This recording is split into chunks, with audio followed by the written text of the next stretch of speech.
I think that's the missing link. And that's like the root of it is, do we want to do what I think is best, or do we want to do what the family wants? Like that's it.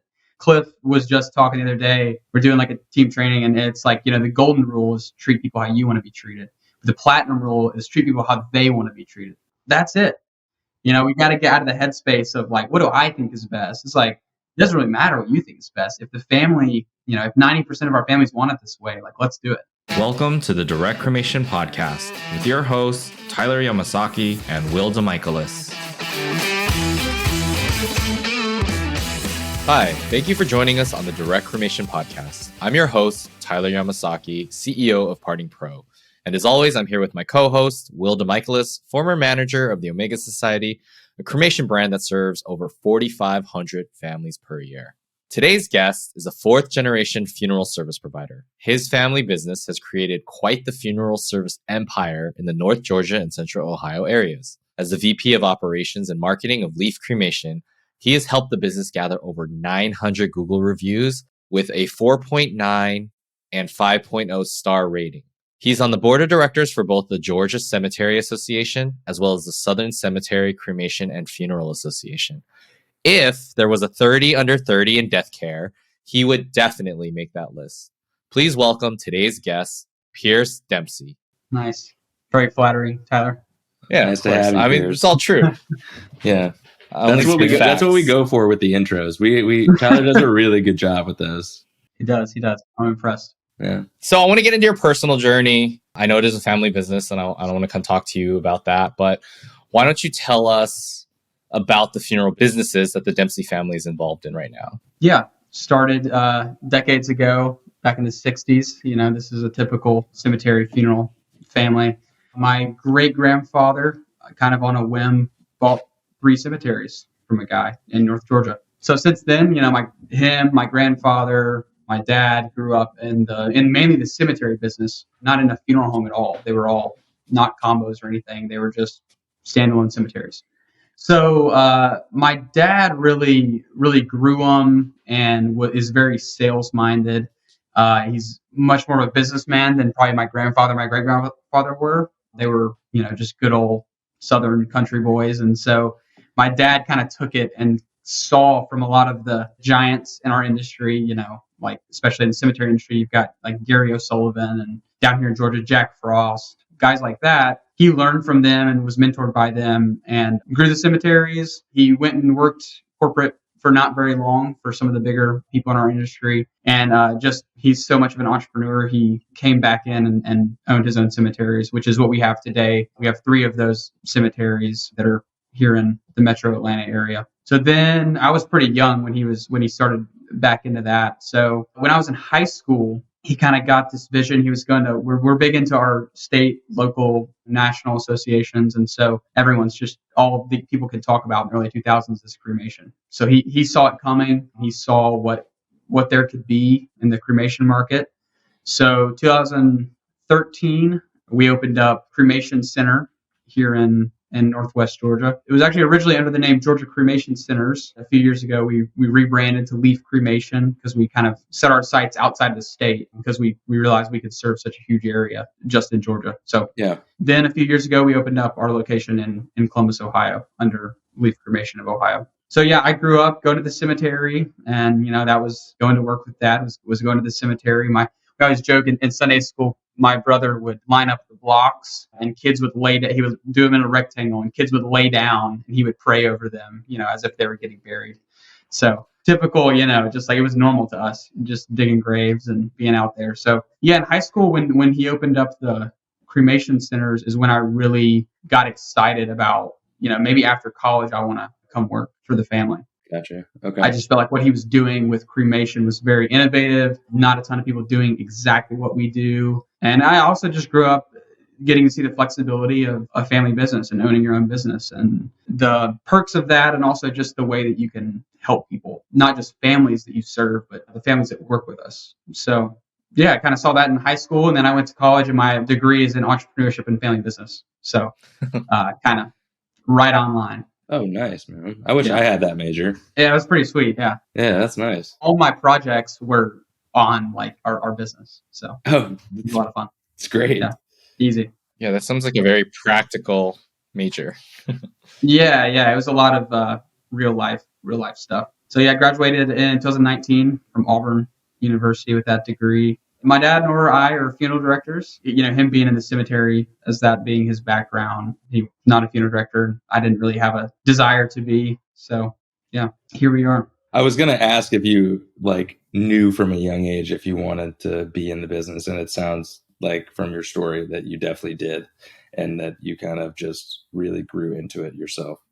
That I had a little bit different experience, but that's really cool, man. That's really cool. I knew I wanted to do something. And then when we opened up the cremation business is when I really saw okay, I could do a lot with this. It got me, I guess, excited, and I could kind of see my role on the cremation side of things. Especially since the trends were in your favor and you saw, and when you see that, you get really excited. Yeah, exactly. Yeah. The ceiling, I guess, was really high. Yeah. There isn't one. Right. What specifically about the cremation business excited you versus, the cemetery side? Yeah, I think what we do for our families, the cremation side of things, and just the way that specifically my dad has just opened the door for us to try new things, and just the newness of it. It was almost like you're going, you're in the death care industry, but you get to go work for a startup. That's exciting. Right. So just the growth ability, our very forwardness with technology. Even, when I first started, I could just go in and just change anything I wanted. My dad didn't care. He just was like, let's try it and see if it works. So whether that's online forms or new ways of accepting payment, just basic stuff that we could just try out and fail and try again.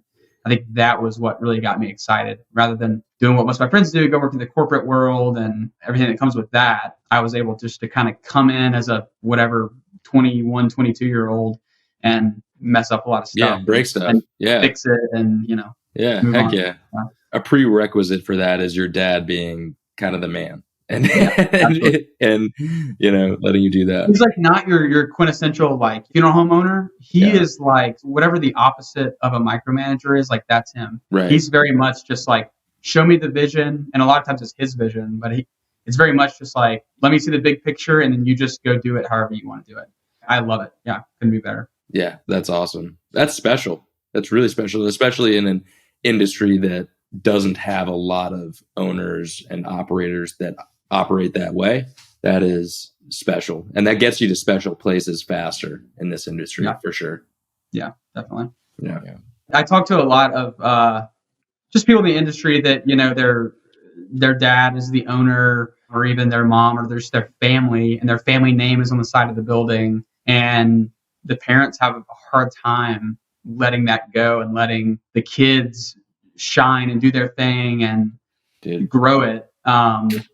We do not have that problem, which is why it's not Dempsey Cremation, right? It's just Leaf Cremation, and he doesn't mind letting go of the wheel and just letting me do my thing. Kudos to your dad for letting you run, and clearly it's paying dividends. I wish more people had that kind of startup mentality in this industry, because there's so much room to grow and push right through those ceilings. And what I found is that a lot of the limitations of those generations are really based in some sort of fear that changing anything is going to either break their business or somehow make it not theirs anymore to some degree, or some combination of those. And we sold our business a little over a year ago, and our price for cremation has gone up 30% with the new owners. And I remember telling my aunt, the owner, we could afford to charge more. And at that time, just asking for $100 increase.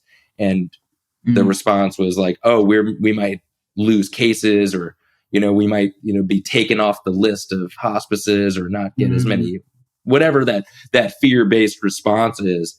And I know that FPG, they said, screw it, we're charging $9.95, and I don't think anyone's batting an eye. Nope. So kudos to you for running with it and just going for it, man. You should be really proud. Yeah, thanks. I definitely don't take it for granted. Yeah, and you shouldn't. That's really good, man. That's really good. You should be real proud of yourself. So Pierce, why don't we talk about, I don't know if you have a lot. I know I have plenty working in a startup, but what are some of the things that you maybe tried that didn't go as planned, or like that your dad gave you the ability to do and you went and just didn't work? Yeah.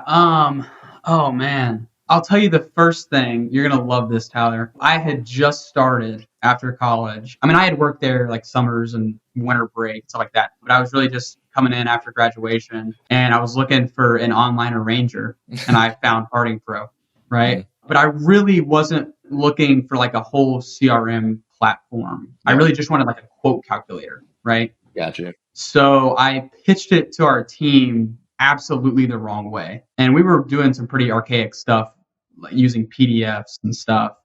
And like looking back, Parting Pro would have been absolutely perfect for what we did, but I just sold it the total wrong way. Right. And I didn't understand our process exactly like I do now. And it would have been perfect for us.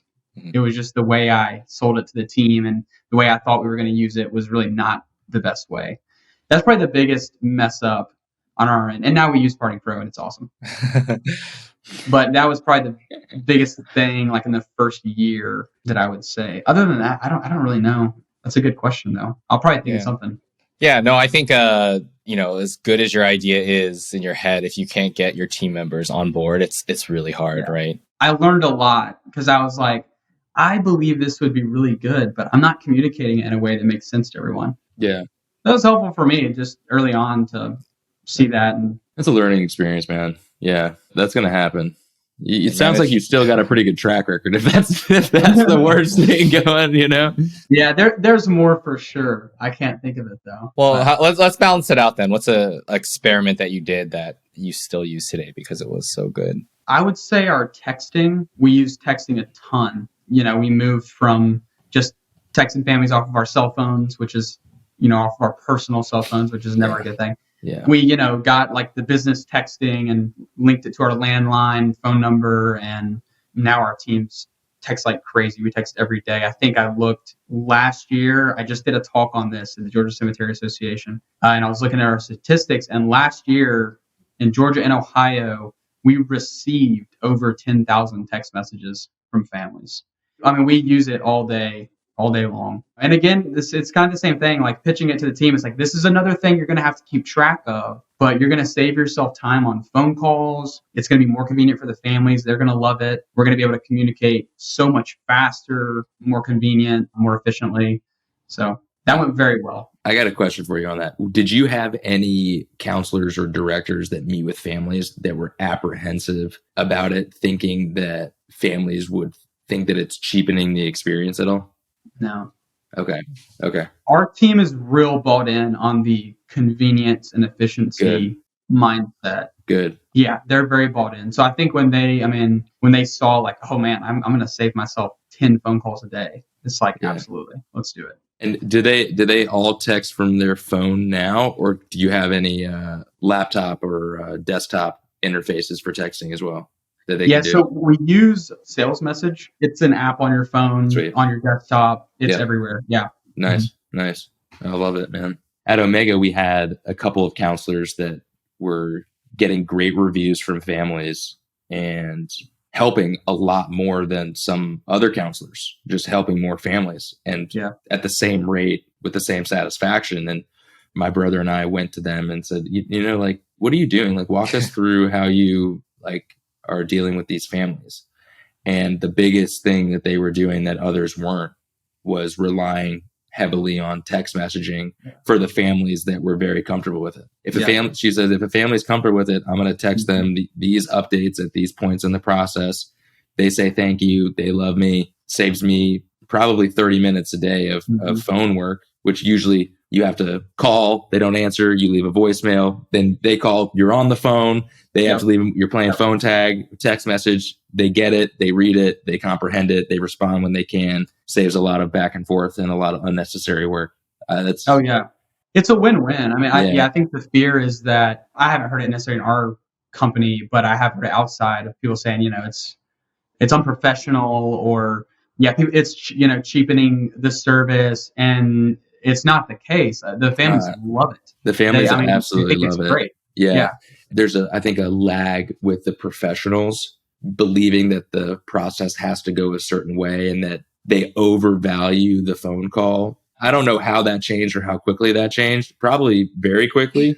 But from my point of view is most families are totally fine getting a text message.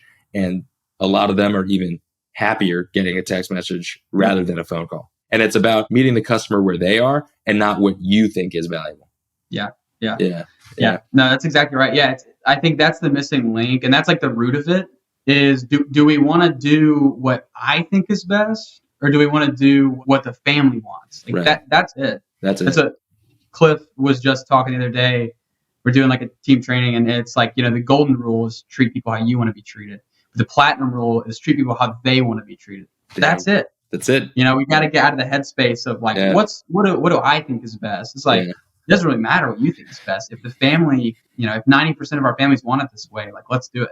Right. That's really great advice. And I think, we've talked to other professionals who are like vendors and trainers and stuff like that. And I think it just must be a testament to not only how you hire, but how you train and create a culture in your business, because you'd be surprised at how many owners don't know what their funeral directors are doing. They just kind of hire them and let them do whatever, and everyone's on a different process. So depending on which funeral director answers the phone or is there when you walk in, you're going to get a completely different experience from, the next one. And I think having a consistent process is very important to maintaining quality and maintaining, structure within a business. Yeah.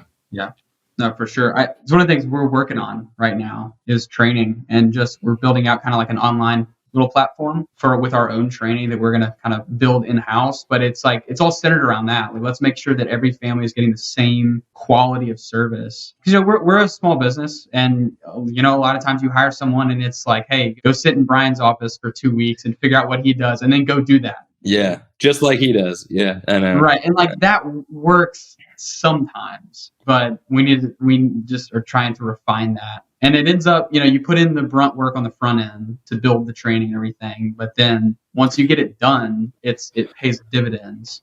Yeah. Especially it pays dividends because you're going to get a overall higher level of satisfaction from customers, and it makes managing a lot easier. And if you have any issues with families, you can say, well, I know that if they were taking a first call, I know that they express their condolences first. Right. I know that they went through these questions because that's what they're trained to do, so that you can kind of maybe filter out what the problem is a bit faster, just because you don't have to go start at zero saying, I have no idea how this conversation went. Yeah. Oh, absolutely. And it gives a level of accountability. We tell everyone all the time, like, we're going to give you constructive feedback. You're not going to come here and just never hear anything from us. We're going to give you constructive feedback, because we have a belief that everyone wants to be excellent. And if you don't want that, you just need to move on and go work somewhere else. But 99% of people really want to be great at what they do. So therefore, I'm going to give you some feedback. And if we have a training based on that, and you're not doing what the training says, well, I can come to you and say, hey, this is what we learned, and let's make sure we're doing it. And no one's offended by that. It's like, oh yeah, thanks for reminding me. I didn't even know I was saying that, or I didn't know I was talking that way, or whatever. And again, I would give you kudos for creating a culture where that's not only accepted but welcomed. So that's good for your business, man. Long term. It's hard. It's a work in progress. It's not perfected by any means. No. And it'll always be a work in progress for sure. Yeah.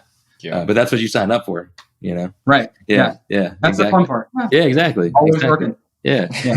So we've talked to a lot of, I've talked to a lot of successful funeral homes and owners, and, everyone kind of has their own reasons why they think their business is successful. Like, what do you think makes Leaf Cremation stand out amongst the ever-growing and competitive landscape of affordable cremations? Mm-hmm.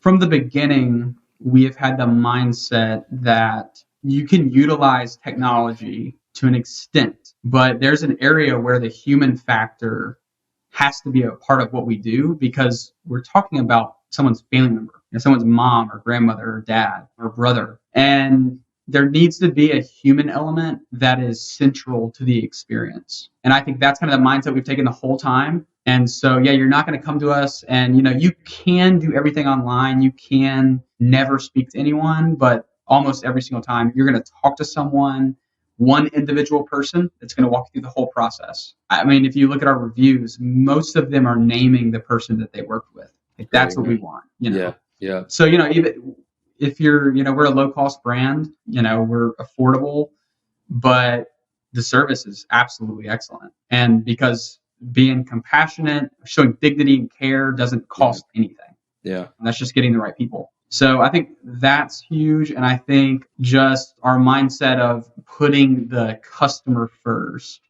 And because I guess how we started, we were doing something brand new at the time. Now there's plenty of, low cost cremation businesses out there.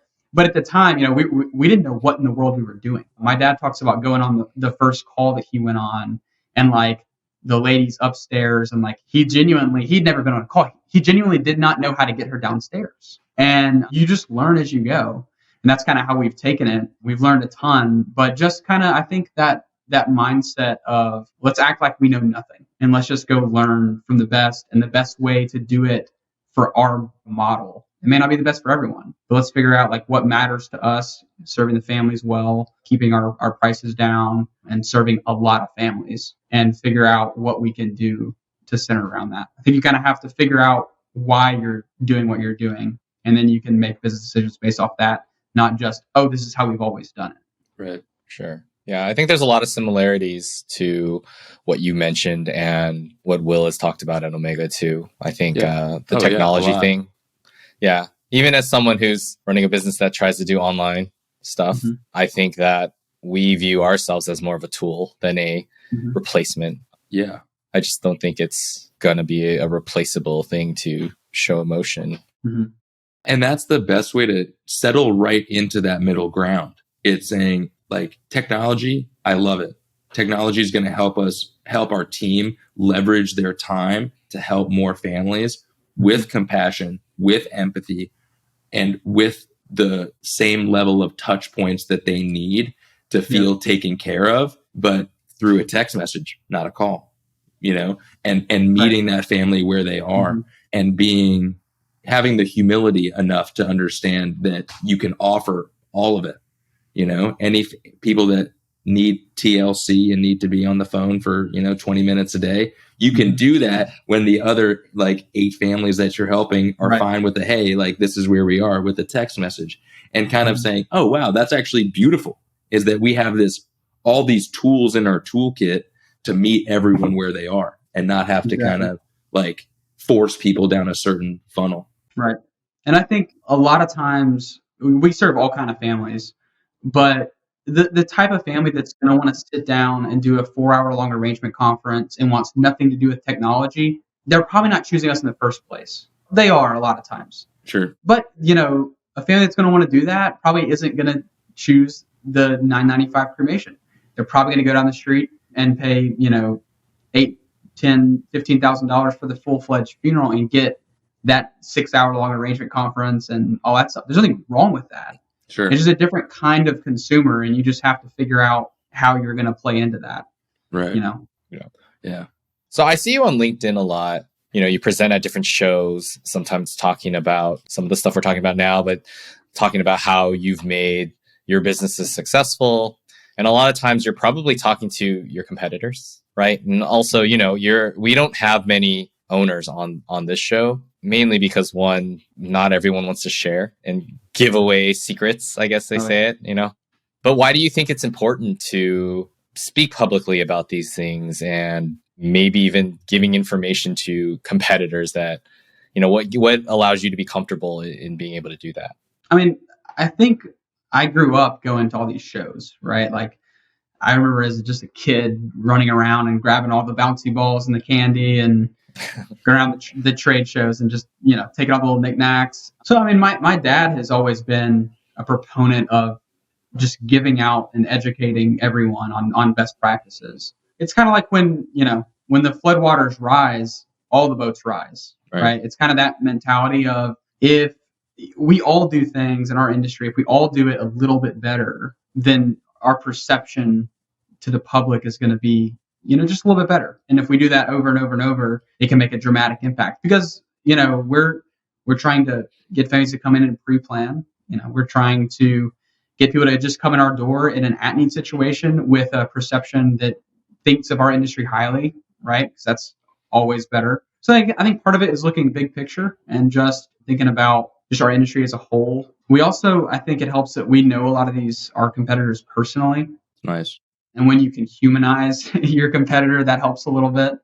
And lastly, just what we do is such a niche little market. We're not like a traditional funeral home. We're not even a low-cost funeral, right? Like we're just doing the cremation. And so we're very, very willing to send people down the street even to the low-cost funeral provider because they do a great job at that. So I think the reality is that I am going to try to beat you marketing. I'm going to try to beat you on Google and all that kind of stuff. But when it comes to just like sharing best practices, I think it's just good for everyone. And we were kind of talking before this, 99% of what you say is probably not going to get done. But if people can take what I'm saying and apply it to their business individually, they're probably not going to do exactly what we do. They're going to alter it a little bit to fit their business model. And I think that's what it's about. Just finding nuggets for people and letting them do it their way, because each business is so different. And we serve families in the same way, but pretty differently from funeral home to funeral home and cemetery to cemetery. So I think if I give you all of my secrets, you're going to take them and you're going to alter them and do it differently for your business. And I think that's a good thing. Yeah. In the startup world, they say that ideas are like a dime a dozen because it's really about execution. So I could pretty much give you every secret and idea I have, but it's really who's going to outperform and who's going to outcompete on execution. Yeah, exactly so you guys have definitely done a good job with that. Can I tell you, Pierce, I looked over your website, and can I tell you my favorite part of your website? Oh, please. It is the price comparison table. Yeah. This is what I would consider in the industry, to most people, a ruthless marketing tactic. However, it is my favorite. It's such a winner, man. And I like actually how you laid it out. We did the same thing with our website. Yeah. Like a comparison. We did it with we compared a few other brands, but I actually like your simplicity more, just with comparing the two others. Keeps it nice, easy, simple with all of your value propositions in one table, man. Right. And most of them are check marks, right? Yeah. Absolutely. What's really interesting is you're not even the cheapest one on your own chart. Yeah. And I love, man. Yeah. Kudos to you there, man. That's one of the things we believe in, is that we don't have to be the cheapest. I know that we always talk about the race to the bottom, but we're going to be as affordable as we think that we need to be, and listen to our families and see what they're saying, and try to be as a package that's all inclusive.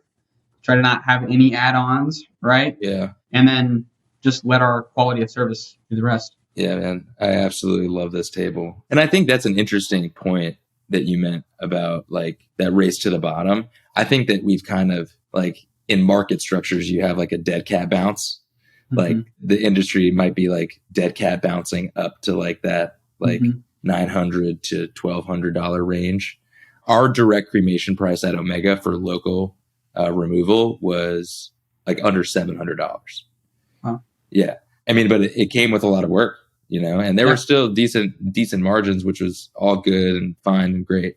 I have a question about your removal, and if you can share something that you find successful in your maybe hiring or operations with removals, because it can't be easy doing all your own removals within a 75-mile radius and making sure that works well. That's a big radius.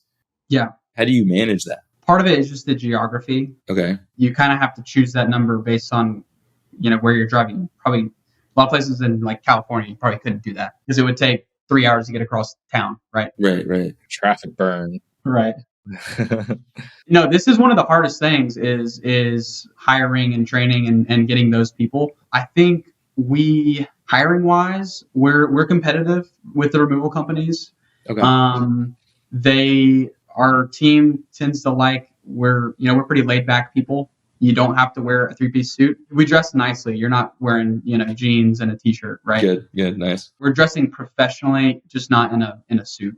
Yeah. So people like the laid back nature of it, and that we let them own the position and do it to the best of their ability. We're going to train them our way. But honestly, we've been 75 miles since we opened, and even our transport drivers don't even bat an eye. They're just like, oh yeah, of course we're going to go. So I don't know if we've ever even, I don't know any different. Yeah. So Yeah. it just seems like this is what we do, and no one really questions it. We pay based on the mileage. So if it's in town versus out of town. That's how you pay your drivers. Yes. Okay, cool. All right. Yeah. All right. We recently changed it and bumped up the pay. You can look at where your calls are coming from and get an average of the distance and everything. But yeah, so that's great. Our team likes it. I mean, it's because they're not coming in and waiting for embalming or going to a care center. Like they're going out and taking someone into their care and driving them directly back to our facility. Yeah. So I don't know. Again, this is like, I don't think anything of it because this is all that I know, right? And it sounds like if you're proactively doing that analysis and then giving pay bumps, that's not exactly the norm. I don't think for the industry. I think a lot of folks try to keep their costs low and they may ignore that type of analysis. But if you're proactive about that, that's a good management style and great for your retention, I would imagine, for the drivers. Actually, now that I'm thinking about it, we actually just recently, we used to have 3 tiers, 0 to 25 miles, 50 to 75, or 0 to 25, 25 to 50, 50 to 75, 3 different pay ranges. And then you go over 75 and you can make more. Okay. At a per mileage cost. We recently actually just bumped everyone up to the 75, no matter where it is. Cool, man. During COVID specifically, and it's hard to find people. Sure. So we kind of went all out and we're like, let's just pay on the high end and get really good people. Yeah. So we did that. Right now we do a daytime and a nighttime pay. So that's the difference in the pays. Okay. Because it's hard to find people that want to work at 3 a.m., give up all their nights of the week. Yeah. And then in Ohio, I think we're testing out doing some additional pay on the weekends because everyone wants to work 9 to 5, Monday to Friday. Sure. So paying people a little bit extra to do those Saturday runs. I think we've changed a lot. We're always tinkering with that side of things, our removals, but I think we're getting close to being exactly where we want to be.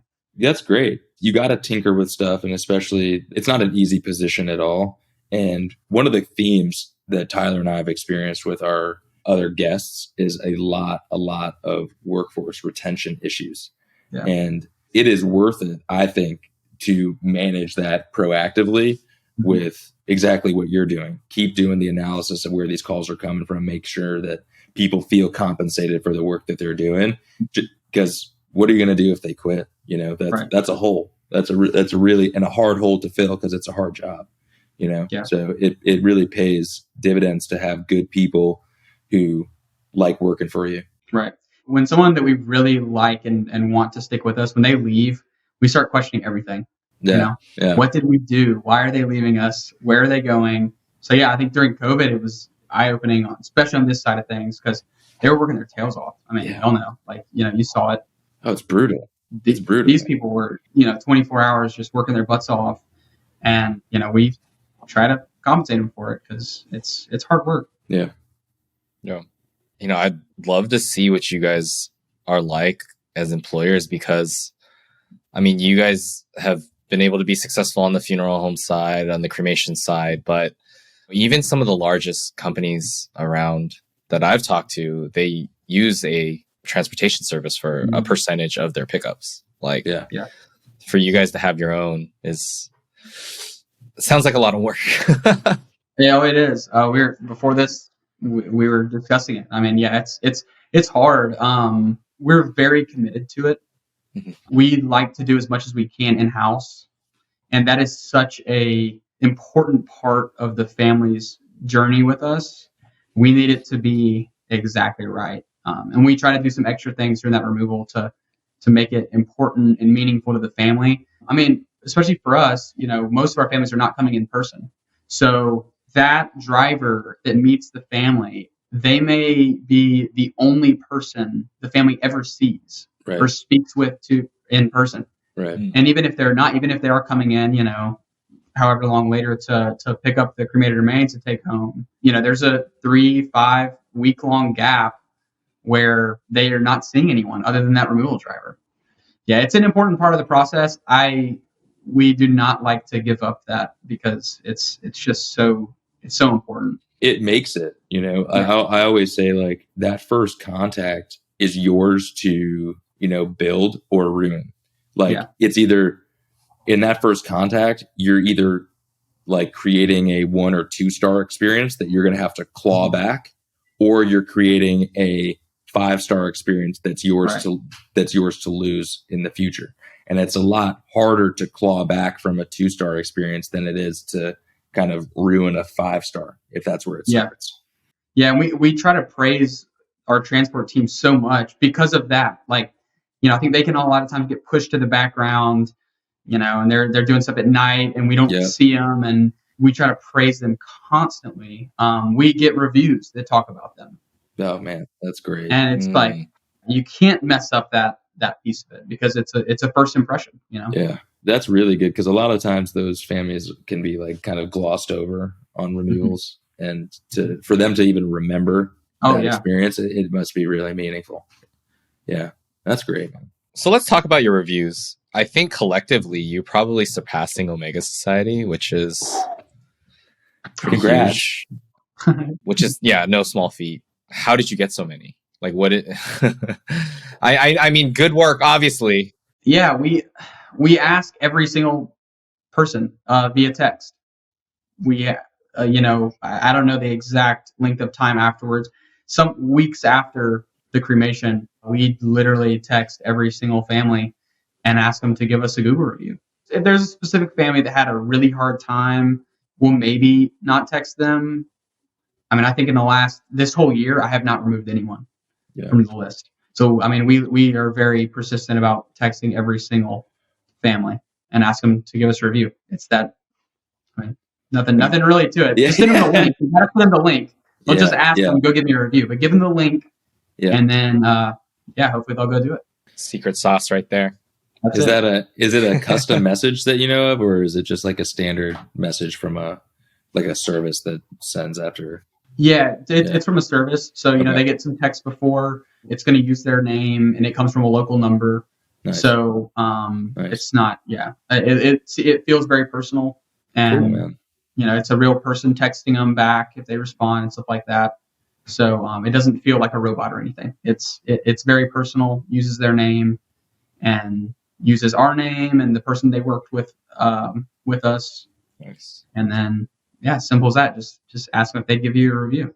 Awesome. So, and we've also talked a lot to people on this podcast about answering the phones. As like you said, when the families don't, ever see you guys or ever come in, we find that the phone is probably one of the most, just like the transportation staff, like they're that has to be one of the most important, vital things to the success of your business.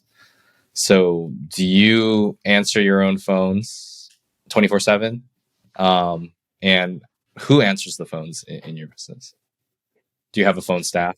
Or those two things. I mean, you're exactly right. Like removals and answering the phone is like the two top tier things for us as far as customer experience. We use an answering service after hours and on the weekend, but when we're in the office Monday to Friday, we're answering the phones all day long. The people that answer the phones for us is pretty much all of our office staff, our crematory operators. Even if we need them, they know our business well enough to pick up the phones. But generally speaking, it's going to be our arrangers, our cremation arrangers that are meeting with families all day. So they're obviously going to be picking up the phones, and then we have an administrative assistant that's going to be trying to field those phone calls first. And our admin assistant, that does not do justice to the role. It's a lot of work, and they're incredible on the phone. It's more of a customer experience person. Right. We have very high expectations for everyone on the phone. You've got to know our pricing down pat. You've got to know words we say and don't say. And again, we're always tinkering. So we're always trying new things. Can we say this word instead of that phrase? Things like that. So we have pretty high expectations for how our phone calls go, because so much of our work is done on the phones. So pretty much everyone in the office is answering the phones. Yeah, there's a lot of phone calls coming in. So but everyone's trained, and we're very careful of who we just let start answering the phones. You're going to be well versed before you start picking it up and talking to families. What's a negative keyword that you guys have replaced over the course of the years? Recently, just last week, we were discussing, we're calling people, telling them your mom's ready. The cremation's taking place. We would say your mom is ready to be picked up. So we've just changed that to, your mom's ready to be taken home. Right. It's small stuff like that. No, it's huge. It's huge. I've gotten multiple families saying, I'm not picking up a package. I'm not going to UPS, and you're like, oh, pizza. That is a great point, ma'am. Yeah. You can't, of course. Right. And it was awesome. Like, our admin assistant, again, that's not a good enough title for her, but she sent out a blast email to everyone. It was like, never say this again. This is what we're going to say from now on. So they really own it. They, like I said earlier, like they want to be absolutely excellent at what they do, which is, you got to get the right people. There's a lot of buy-in to being great and saying the right things and giving families the right level of service. But yeah, small words like that make a huge difference. Huge difference. And then once they're implemented, you've really solved so many issues that could you made it a non-issue, Right. Yeah, that's great. So what's next for Leaf? I think for you, it sounds like there's probably a lot of stuff you still want to accomplish and do. I think Leaf will probably be a really good vehicle for you to do all that. So, what's coming up for you personally? For me personally, or Leaf, or within Leaf, yeah. Yeah, I think we have other areas that we have our eyes set on. There's always that, and there's always that sort of growth, which is big growth. We try to build from the ground up, do everything ourselves, and have our own building and everything like that. So that's always something that we're looking at pretty constantly. Right now, we're really just honing in on getting the right people. We've been playing with some different models as far as staffing goes, and how do we need to arrange the way that our office is set up people wise, and just really trying to work internally. I think that's what we're doing right now is building a culture that has really good training, and that we're trying to refine our processes right now. I feel like that's kind of our big process. It sounds so boring, but I love it. No, it's great. No, changing something small like the phrases we use, our training and things like that, and then seeing how they play out with our families is super rewarding. So I feel like right now we're kind of in a season of just getting a lot better every day. It's a lot of fun. Yeah. We've talked to a lot of cremation companies over the years, and there's a big difference when you try to implement something and how you see it implemented within the business on how successful those businesses are. There's like a really direct correlation. You say it's boring, but I actually think that's the most essential thing of training, getting the right staff and making sure everyone's bought in to how successful your business is going to be. Mm-hmm. Because, you can have the lowest price, you can have the right market. And if you're not executing and you're not training and getting everyone on the same page, your business is not going to take off. Yeah. And we've seen that time and time again. But then we've also seen, Omega Society or Leaf or these big, massive ones where there's an entire training and accountability element to it. Everyone knows what they're doing, what they're accountable for, and the reviews show usually on how good it is. So, hats off to you. Yeah, seriously. Thanks, kudos. Yeah, man. Appreciate it. Do you like public speaking? I like it. I don't love it. Yeah. I saw you just recently spoke at the cemetery conference. Yeah, the Georgia Cemetery Association. We had a nice convention. It's a small crowd. We all know each other, and it's a good group. We had a packed house of vendors and everything. It was a good convention. I enjoy it. I like it. Don't love it, but I like it. I heard that. Same here, but I'll do it. Yeah. What do you think deathcare looks like in the next 10 years? Yes, the question. I think there's going to be, we already see it coming, and we're looking at ways that we can adapt to this and use this for our benefit. But I think you are going to see a lot more people being more comfortable having services outside of a funeral home.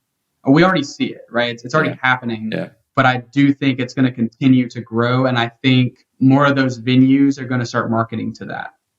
Like right now, your hotels don't necessarily, or your wedding venues don't necessarily market Mhm. to have a celebration of life service. Yeah. I think stuff like that might change Yeah. as they see the market. We've talked to people locally, wedding venues, things like that, and they're kind of shocked and excited about the idea of having some revenue generated on a Tuesday afternoon. Right. Right. Yeah. I think that's something. I do think we're gonna, again, it keeps happening, but I think we're gonna see a larger shift of funeral homes and cremation providers and cemeteries being more focused on the consumer and not just so focused on protecting the tradition and protecting what we've always known. I think we're just going to keep seeing that, and that can be through people texting people, Yeah. people implementing technology, Yeah. owning things like that, owning pricing on websites, and I'm not talking about the FTC. I'm just talking about general transparency. I listened to that episode. We don't have to get into that. I just see a lot of stuff in our industry that's very focused on this is the right way to do it. This is the only way to do it. And I think we're going to see that change. I think we're going to see businesses and funeral homes just want to serve the customer more rather than being so focused on protecting what we've always had. Yeah. Does that make sense? Yeah, like a natural progression of the transparency. Because if you're once you build that expectation of transparency, the customers are going to be like, "You're meant to serve me, not tell me what I want." Right. Yeah. Right. Yeah. Okay. I see that. How long do you think it will take for? Because I don't think this is a secret, but I think the general view of the funeral director in the funeral home is not ultimately positive right now. Mm-hmm. Right. So if I don't know much about a funeral director or a funeral home and I go in there, I'm going to go in there defensive and thinking that you're about to rip us off. Right. How do you think we shake that? And how long do you think that takes? I mean, one thing that we do is, a lot of people choose us and they'll say, well, I chose you because I didn't want to go to a funeral home. It's like, oh, we are a licensed funeral home. So you did choose a funeral home. Got it. Little did you know. But just I think honestly, changing the name funeral director, like a lot of times, our funeral directors, we appreciate their title and everything they've done to get it. But a lot of times we'll just call them cremation specialists or something like that. I honestly think a lot of changing the perception is, maybe we can't do that right away for our families, but if they work with someone, have a great experience, and it's like, I'm a funeral director, right? And they had a great experience with you. I think that's part of it, is just giving families great experiences and letting them know, I am a licensed funeral director, we're a funeral home. I think it's just giving people great experiences over and over and over. Yeah. I think you do that enough times and things can change. Yeah. Yeah. What was the second part of your question? How long it'll take. But I mean, that's just going to be a natural progression. Yeah. It's the never-ending story. Yeah. Yeah. Yeah. I mean, I think every industry has those kind of struggles. Like every industry has kind of its thing that it can't shake in the public perception. But yeah, I think it goes back to where are we going to be in 10 years? I think it's, if we can just focus more on the families we serve and less on, our building and who we are, I think that goes a long way in the eyes of the consumer. Yeah. So when are you going to hire your first event planner? I don't know. See, these are things we got to talk about. Yeah. Nice. We talk about it. Yeah. I don't know. That's awesome, man. It's coming. Well, when you do, and you throw your first, celebration of life at a Four Seasons or something, let us know how it goes. Oh, we will. Yeah. Love to hear about that. Yeah. Yeah.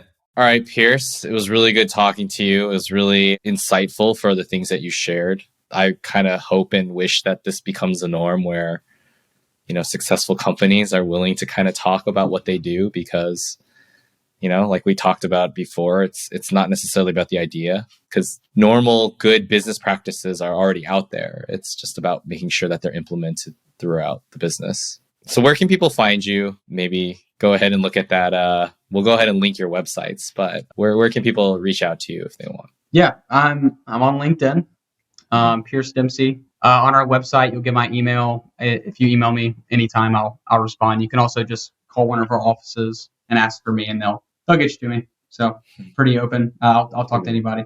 That's awesome, man. Cool. So that is leafcremation.com. That's right. Leafcremation.com, like a leaf on a tree. Cool. Well, thank you very much, Pierce, for joining us today. It was a good one. For Will DeMichaelis, I'm Tyler Yamasaki, and this is the Direct Cremation Podcast. Thank you for listening. Bye-bye. Appreciate it, guys. Take it easy, Pierce. Thank you so much for listening. If you've enjoyed this episode, please leave us a review on Spotify or Apple Podcasts. If you ever want to know more, please find us at directcremation.com.